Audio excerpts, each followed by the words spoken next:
दोस्तों आज की मूवी 2021 के मार्वल की सुपर हीरो फिल्म इटर्नल्स है। मार्वल ने इस मूवी में एकदम नए सुपर हीरोज को इंट्रोड्यूस किया है।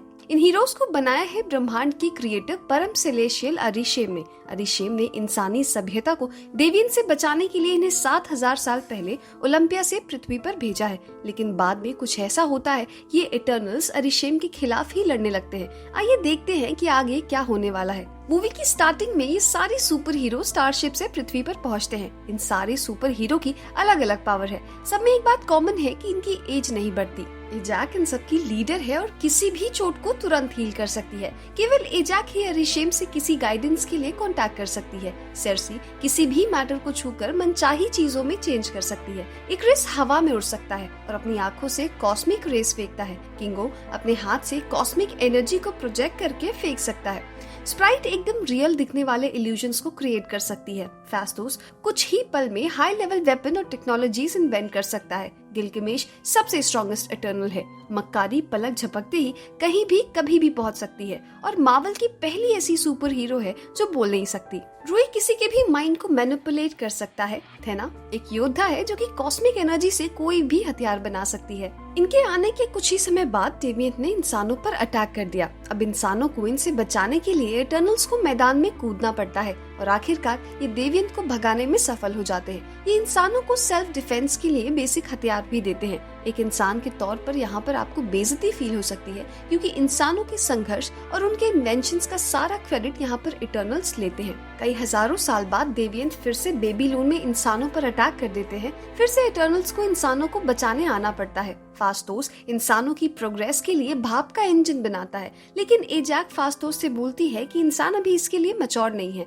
उनके लिए सिंपल सा हल बनाओ जो अभी उनके लिए काफी है, और इस तरह हल बनाने का क्रेडिट भी इटर्नल्स ले जाते हैं। स्प्राइट इंसानों को विजुअल इफेक्ट दिखा करके एंटरटेन करती है। रूई इंसानों के दिमाग को कंट्रोल करके अक्सर इनकी लड़ाइयाँ शांत कराता है। इक्रिस को सेर्सी से प्यार है। वो एजैक से परमिशन लेकर सेर्सी से अपने प्यार का इजहार करता है। प्रपोजल एक्सेप्ट होने पर दोनों भारत आकर हिंदू रीति रिवाज से शादी कर लेते हैं। नेक्स्ट सीन 1500 ईस्वी का होता है। इस टाइम भी इटर्नल्स डेविएंट के अटैक से इंसानों को बचाते हैं। अब इंसानों ने काफी प्रोग्रेस कर ली है, लेकिन लालच के कारण इंसान आपस में ही मारकाट मचाए हुए हैं। ड्रूई इनको रोकने की कोशिश करता है, लेकिन एजैक ऐसा करने से रोक देती है क्योंकि अरिशेम ने इन्हें इंसानी झगड़ों में पड़ने से मना किया था। लेकिन ये खून खराबा देखकर थेना को दिमाग का दौरा पड़ने लगता है। वो अपने साथियों को ही मारने लगती है। गिलगमेश उसे किसी तरह कंट्रोल करता है। थेना की पुरानी यादें ताजा होने की वजह से अक्सर ऐसा दौरा पड़ता रहता है। एजैक उसकी यादों को मिटाने की तैयारी करती है।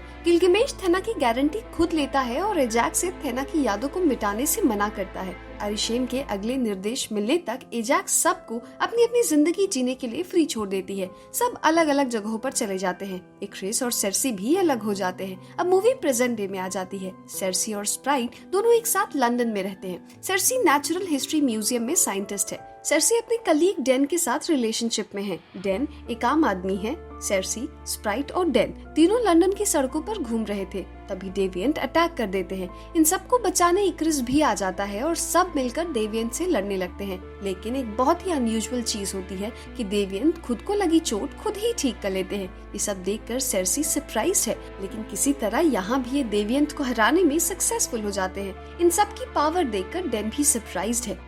वो सेर्सी से एक रेलेवेंट सवाल पूछता है कि जब थॉनस आया था तो कहाँ मक्खी मार रहे थे तुम लोग। तो मार्वल वाले भी इस बात को जस्टिफाई करने के लिए सेर्सी के मुंह से बुलवाते हैं कि हमें इंसानों की आपसी लड़ाई में इंटरफेयर करने से मना किया गया था। इक्रिस और सेर्सी साथ में होते हैं तो इक्रिस सेर्सी से अकेले छोड़कर चले जाने के लिए माफी मांगता है। खैर ये सारी बकलोली के बाद ये सब आगे की डायरेक्शन के लिए एजैक से मिलने साउथ डेकोटा जाते हैं, लेकिन एजैक की डेथ हो चुकी है। उसे किसी डेविएंट ने मार दिया है। सेर्सी एजैक की बॉडी के पास बैठकर रो रही थी। तभी शक्तिवृत्त जिससे एजैक अरिशेम से बात करती थी, एजैक की बॉडी से निकलकर सेर्सी की बॉडी में आ जाता है, क्योंकि सेर्सी को ही एजैक ने अपना सक्सेसर चुना था। शक्तिवृत्त पाने के बाद एक पल के लिए सेर्सी का कांटेक्ट अरिशेम से होता है, तो अरिशेम उसे बोलता है कि समय आ चुका है। इनको इस मैसेज का मतलब नहीं समझ में आता, लेकिन आगे के लिए ये तीनों अपने बाकी टीम मेंबर्स को खोजने के लिए निकलते हैं। सबसे पहले मुंबई पहुंचते हैं, जहां किंगो अब बॉलीवुड का सुपरस्टार बन चुका है। किंगो का मैनेजर करुण पटेल इन सबका वेलकम करता है। उसे इन सब के बारे में किंगो ने बता रखा है। किंगो इन सब के साथ जाने से मना करता है, लेकिन करुण दुनिया बचाने के लिए किंगो को इनके साथ चलने के लिए मनाता है। करुण भी इनके साथ जाता है। इसके बाद ये चारों थेना और गिलगिमेश से मिलने जाते हैं। गिलगिमेश को खाना बनाने का शौक चढ़ा है। जब ये ध्यान में डूबी थेना से मिलते हैं तो उसे फिर से दौरा आ जाता है, लेकिन गिलगिमेश और स्प्राइट किसी तरह उसको कंट्रोल करते हैं। सब साथ में बैठकर गिलगिमेश के हाथ का खाना एंजॉय करते हैं। लंच के बाद सेर्सी अकेले में बैठकर अरिशेम से कांटेक्ट करती है। अरिशेम उसे बताते हैं कि मैंने यूनिवर्स की शुरुआत में हर प्लेनेट पर सेलेशियल के बीज बोए थे। पृथ्वी पर सेलेशियल तियामुत के बीज हैं। सेलेशियल को पैदा होने के लिए यानी इमर्जेंस के लिए इंसानों की ऊर्जा चाहिए, लेकिन देवियंत इंसानों को मारकर सेलेशियल के इमर्जेंस में बाधा बन रहे थे। इसलिए देवियंत को रोकने के लिए मैंने तुम इटर्नल्स को पृथ्वी पर भेजा। सेर्सी अरिशेम से पूछती है कि इमर्जेंस से तो पृथ्वी का विनाश हो जाएगा, तो अरिशेम बोलते हैं कि पृथ्वी के विनाश से पैदा होने वाले सेलेशियल तियामुत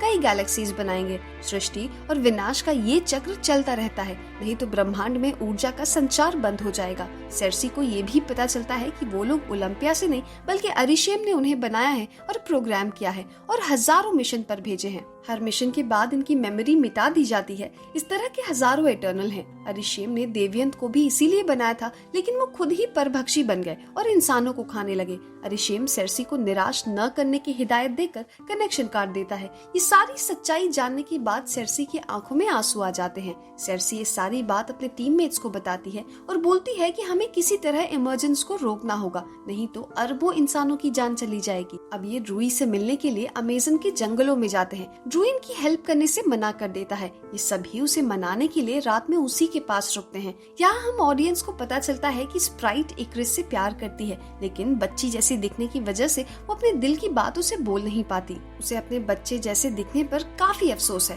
वो छुपकर इक्रिस को देखती रहती है। इक्रिस सेर्सी को अलर्ट करता है कि इमर्जेंस रोकने के चक्कर में अरिशेम तुमसे नाराज हो जाएंगे और मेरे अंदर इतनी ताकत नहीं है कि मैं तुम्हें अरिशेम से बचा पाऊंगा। तभी देवियंत इन पर अटैक कर देते हैं। लड़ाई देखकर थेना को फिर से दौरा आ जाता है। वो इक्रिस पर ही अटैक कर देती है। गिलगिमेश थेना को संभालता है। इक्रिस उधर सेर्सी को बचाने जाता है। सेर्सी एक देवियंत को एक बड़ी ट्री में चेंज कर देती है। उसकी ये नई पावर देखकर सब हैरान हैं। इधर थेना को संभालने के चक्कर में गिलगिमेश एक देवियंत के हाथों मारा जाता है, जो गिलगिमेश को मारकर उसकी पावर छीन लेता है। इससे उसकी बॉडी का स्ट्रक्चर चेंज होकर ह्यूमन जैसा हो जाता है, लेकिन इक्रिस के अटैक करने पर वो वहाँ से भाग जाता है।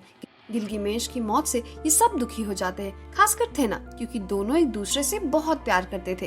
अब ये सब इमर्जेंस को रोकने के लिए फास्टोस से मिलने जाते हैं। फास्टोस अपने बॉयफ्रेंड और अपने बच्चों के साथ एक नई जिंदगी जी रहा है। पहले तो फास्टोस भी उनके साथ जाने से मना करता है, लेकिन अपने पार्टनर के समझाने पर फास्टोस भी आखिरकार समझ जाता है कि अगर तियामुत का जन्म हो गया तो कोई भी नहीं बच पाएगा, उसकी फैमिली भी नहीं। ये सब स्टारशिप पर पहुँचते हैं। शिप में मकारी पहले से ही बैठी होती है। फास्टोस यूनिमाइंड बनाने का प्लान करता है, जिससे सारे इटर्नल्स का माइंड जुड़ जाएगा और ड्रूई सबके दिमाग की पावर यूज करके तियामुत को पैदा होने के पहले ही सुलाकर इमर्जेंस रोक देगा, जिससे इन्हें इंसानों को बचाने का समय मिल जाएगा। लेकिन ये सब अरिशेम के अगेंस्ट जाने के डिसीजन पर आपस में ही डिसएग्री करने लगते हैं। इक्रिस स्टारशिप से निकलकर बाहर जाकर अकेले में 6 दिन पहले की बात सोचने लगता है। 6 दिन पहले जब इज़ाक जिंदा थी तो इक्रिस उससे मिलने गया था। इज़ाक ने ही उसे इमर्जेंस के टाइम नजदीक आने के बारे में बताया था। इज़ाक इंसानों को बचाने के लिए अरिशेम के अगेंस्ट जाने का प्लान कर रही थी, लेकिन इक्रिस अरिशेम के अगेंस्ट जाने के एकदम खिलाफ था।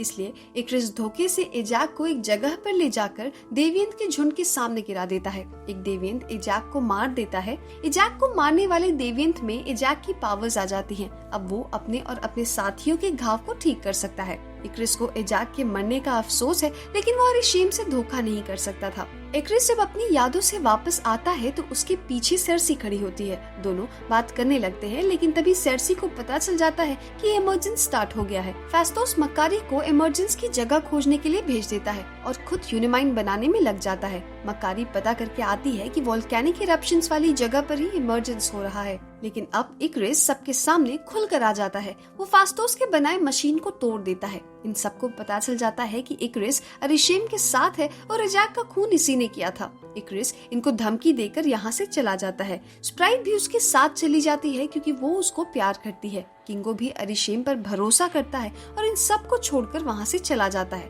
फास्टोस सेर्सी से शक्ति वृत्त निकालकर उसके कई ब्रेसलेट बनाता है जो यूनिमाइंड की तरह इन सब की पावर को जोड़ने का काम करेगा। अब सेर्सी अपने बचे हुए साथियों को लेकर स्टारशिप से इमर्जेंस वाली जगह पर पहुंचती है। इक्रिस इनको रोकने के लिए आता है। थेना उसे फाइट करने लगती है। इधर ड्रूई ब्रेसलेट की हेल्प से यूनिमाइंड बनाने वाला होता है कि इक्रिस ड्रूई को मारकर दूर फेंक देता है। मक्कारी ये देखकर इक्रिस से लड़ने लगती है क्योंकि वो ड्रूई से प्यार करती है। अब सेर्सी अकेले वोल्केनो के पास जाकर इमर्जेंस को रोकने का डिसीजन लेती है। फास्टोस को इक्रिस को रोकने को बोलकर सेर्सी तियामुत का इमर्जेंस रोकने आगे बढ़ने लगती है। तभी गिलगेमेश को मारने वाला देवियंत भी आ जाता है और इक्रिस की हेल्प करने लगता है। थेना उसे देखते ही गुस्से में आ जाती है और उस देवियंत को मारने गुफा के अंदर जाती है। इधर सेर्सी को आगे बढ़ने से रोकने के लिए एजैक का रूप बनाकर स्प्राइट आ जाती है जो धोखे से सेर्सी के पीठ में चाकू घोंप देती है, लेकिन पीछे से ड्रूई आकर स्प्राइट के सर पर पत्थर मारकर बेहोश कर देता है। अब सेर्सी आगे बढ़ने लगती है।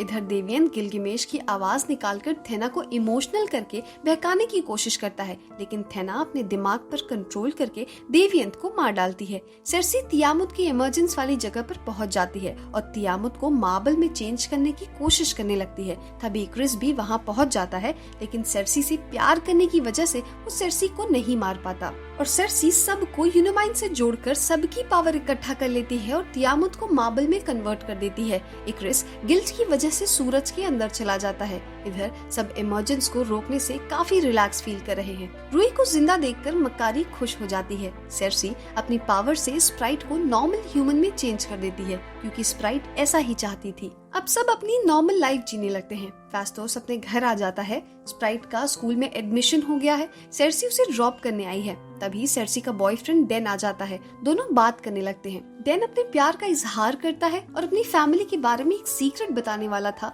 कि तभी अचानक से आसमान में अरिशेम प्रकट होते हैं। वो सेर्सी और बाकी 2 एटर्नल्स को अपनी ओर खींच लेते हैं और बोलते हैं कि तुमने एक सेलेशियल की बलि इन इंसानों को बचाने के लिए दे दी। अगर तुम लोगों की मेमोरी इंसानों की जिंदा रहने की काबिल साबित कर देगी तो मैं इंसानों को छोड़ दूंगा। मूवी यहीं पर खत्म हो जाती है, लेकिन हमेशा की तरह मार्वल के इस मूवी में भी मिड क्रेडिट और पोस्ट क्रेडिट सीन है। मिड क्रेडिट सीन में मक्कारी, ड्रूई और थेना स्टारशिप में है। तभी शिप पर थानोस का भाई एकॉस अपने चेले पिप के साथ प्रकट हो जाता है और सेर्सी को बचाने के लिए अपनी हेल्प ऑफर करता है। पोस्ट क्रेडिट सीन में डैन एक बॉक्स खोलता है जिसके अंदर एक तलवार रखी हुई है। इसमें से एक आवाज आती है, इस पर लिखा है डेथ इज माई रिवॉर्ड। तभी कोई पीछे से बोलता है कि क्या सच में आप इसके लिए तैयार हैं मिस्टर व्हाइटमैन। और इटर्नल्स के लौटने के वादे के साथ फाइनली ये मूवी यहीं पर खत्म हो जाती है।